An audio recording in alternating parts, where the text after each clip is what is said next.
Hey guys, and welcome back to the channel. I'm Zemo, the dad in DPS, and we are back again with another episode of The Good, the Bad, and the Scrip. Now, if you've seen my video on Saturday for Scrip My Pants, you will know exactly what weapons are going to be showcased here today. But before we get into it, don't forget to leave a like, a comment, and subscribe if you enjoy watching my videos and you want to see more content from me. But without further ado, let's get on with the weapons. So all aboard and brace yourselves for the dual railway rifles.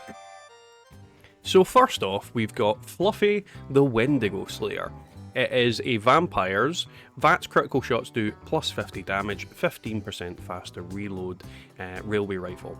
Now this is great because obviously the VATS critical shots doing extra damage, and then the reload speed is amazing. It also has the bonus that I'm going to be healing health as I pummel things to death, and because the faster reload speed, I am going to be able to pummel them all that faster. So yeah, definitely interesting weapon, and we'll get to see how much damage it does versus how much health it heals. And the second of the two is Murgas Bane. Now, it's pretty much all the same effects, apart from the last one, which is the VATS critical meter filling that 15% faster, which is going to increase the DPS of it, but not in the fire rate, essentially, because I'm not reloading quite as fast. And as a result, I won't be firing as many shots in tandem. So it's pretty much one's going to cause more damage, the other one's going to cause more health regeneration. That's my mindset of it, but almost identical in every other way. Alright, over at Trusty White Springs, so we'll get probably a better impression of what I can do with this thing. By... oh, hello. Down he goes. As you can see, no problem killing these guys. And against ghouls, obviously they're able to deal a little bit of damage to me, but... oh, Jesus Christ, stop reloading. As you can see, the regeneration is not as much as I would have hoped, but I am killing them pretty fast. So there is that. It's a case of, in terms of what is keeping me alive, is... yeah, it's enough to keep me from insta-dying is what I'd say. However, it's not enough that I can't really use a stim pack. I still will need to use them. Against bigger enemies, I'd expect it to work better, because I think there is a little bit of disparity between the shots and essentially your kills with these. Because, for example, I could unload an entire clip of railway shots into one enemy, and for some reason they all hit him even though the first two killed him. So that's the kind of thing with this gun, is you need to stagger your shots a little bit. It's why I don't find the faster fire rate is very good for like this kind of scenario, where you're up against like small, weaker enemies. You're better off with the bigger damage hitting effects for the initial stuff. But against a bigger enemy, like the Scotch Beast Queen or Earl, or even the behemoth, you would be better off with the smaller kind of ones. And I mean, the weapon itself, even without like an immediate damaging effect, I'm not struggling at all to kill these guys. I didn't struggle against the Snallygasters. In general play, I'm not struggling. And while the health regeneration I'm getting isn't amazing in comparison to some other weapons that I've got, it's enough that it's stopping me from dying, and it's giving me the chance to use things like stim packs if I am caught off guard. And I'm deliberately getting hit here, so I'm taking more damage than I normally would, just to show you what would happen, kind of thing. Because I mean, normally I wouldn't run into those ghouls and stand there in the middle of them. So the health regeneration that I'm getting is definitely significant enough to keep me alive in a scenario where if I got surprised or jumped. But let's test the other one. Alrighty. Let's see what we can do with this fella. I hear enemies, but I don't see them. Where are they? He's dead. Hello! As you can see, it's much the same kind of gun. The damage is similar, or yeah, the damage is definitely similar. Hit me. The regeneration is similar, and it's a case of if I let enemies hit me, obviously I'm gonna go down quicker. But it is the difference between life and death in some scenarios. Against enemies with high damage, I'll be able to output a lot of rounds into them quite quickly and stop me from dying. But yeah, the damage in this is just that little bit higher because obviously I can get more crits in a shorter space of time. So against a bigger enemy, this might be the better option. Against smaller enemies, it might be the other rifle that I should prioritize because of the reload speed. So if I get swarmed, I have more chance of taking them out. But that is what it is. It's not exactly rocket science. Overall, both weapons do really well. Now, I'm going to be really brief with this part because it's pretty much the same build that I used last time for the exact same reasons. We've got all the commando perks, we have tank killer for the armor pen and the stagger chance, concentrated fire so I can target the heads, you've got fireproof, radical on here, batteries included, scrapper, gunsmith, action girl, gun fu, adrenaline, bloody mess, grim reaper sprint, class freak, and starch jeans with critical savvy on there for that extra critical damage.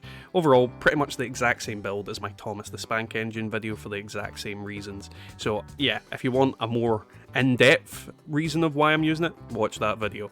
You'll pretty much get the same results. Alright, so we're back to Murder Jeff while he takes a bath. Now, we're starting off with the reload speed gun first, but for obvious reasons, it's probably the least DPS orientated of the two weapons. Technically, I could be wrong, but we'll see what we do. So, as you can see, one clip absolutely destroys him. But what will the next one do? Let's find out. Now, we're back again with Murgas Bane, and we'll see how this does. Now, as you can see, pretty much the damage is nigh comparable. If I just pump the entire clip into him, he dies. So in terms of the two weapons, I think they're very similar in terms of damage, especially with just a first volley. Maybe in sustained fire, one will do better. I honestly don't know. It's something that will be difficult to say. So this test is inconclusive. Now, as with previous tests, we always go to the big gal herself. Let's see if we can do anything major to her. The biggest problem I always have with her is that she is a massive pain in my arse in terms of killing me. But, as you can see, 2 clips from Fluffy and she is absolutely annihilated. Yeah, that was fun. Let's try the next one. So, same level Mirelurk Queen, same shit. Let's see how this does. I think I said 2 clips killed her last time. I think it was closer to 3. Yeah, so it's pretty much the same. Absolutely the same. Not really any difference. But it shreds her all the same, and if I was being attacked by anything at the time, I would be regenerating health as well, so that is always a plus. Both of these weapons I think are nigh comparable to even Thomas the Spank Engine, so railway rifles freaking hurt. Now, as with any weapon, we go into daily ops and see how it does. Now, I'm not going to use both here. I think I've kind of proven that they're very similar in terms of damage and everything, so I'm just going to use Fluffy for the rest of this, just for that extra reload speed, because I think it gives me a bit more survivability because I'm firing more rounds, not because it does more damage or whatnot, just on the basis that it's more regeneration, and this is one of the daily ops where I will probably need it. Because unfortunately, these mofos hurt like a motherfucker. So, let's see. So far so good. We've not even managed to get a single hit on me. But if they did, at least I would be killing them at a reasonable rate. It's doing good in daily ops in terms of damage, so I'm actually quite impressed with that. Without the anti-armor on there, it is still raking face. Which was my main concern, is how much DPS would I lose versus gain. But no, it seems to be, in comparison to the anti-armor one I've got, I'm not losing enough DPS for it to make a huge amount of difference to my day-to-day killing. If anything, it means that I'm just that little bit more survivable, which is always good. And I would dare say the DPS is negligible. I mean, I could be wrong. If it, like, I'd need to test the Spank engine side by side. Well, I have actually tested it side by side. I maybe get an extra 100 on crits. That's what I felt. Oh god, that stupid heavy weapon bug is why I don't play on my heavy weapons character much at the moment, because I'm afraid that I'm ruining the experience for more people in terms of the stupid noise that's reverberating through the area because of it. What is everyone else doing? I mean, he's right here. They're highlighted on the map. How are you not finding them? Oh, Jesus. Yeah. It's still daily ops mobs. They're still gonna kick my ass. Are you gonna get me up? Perfect. Thank you. Alright, so the big boss is nearly here, and we'll get to see how this deals with them. I'm not really expecting much. This mode in daily ops makes enemies into the most horrendously powerful death-dealing machines. But, you know, you never know. I might be able to survive a couple more shots than I normally would. Nope, I get insta-destroyed. That's, again, the problem with this daily op, is that I don't think vampires really matters if you're going to be taking all of your health in one hit. As a bloodied build, yeah, you're going to struggle in these daily ops every time. But that guy managed to kill them. I think it's a case of the boss itself is almost identical in every way to the original one, so yeah, I don't think it really matters. My DPS would have been decent, but yeah.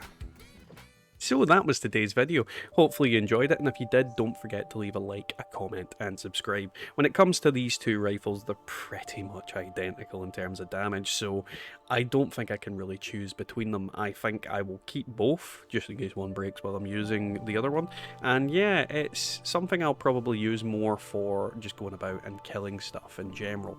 The anti-armor one's definitely the better choice for hitting big enemies, but in general for going about farming, yeah, definitely think the vampire ones are going to give me a little bit more of an edge. Not to say that the anti-armor one isn't going to do the job, but I think it's a little bit overkill at times against certain enemies. Anywho, with that, we will catch you next time in the Wasteland.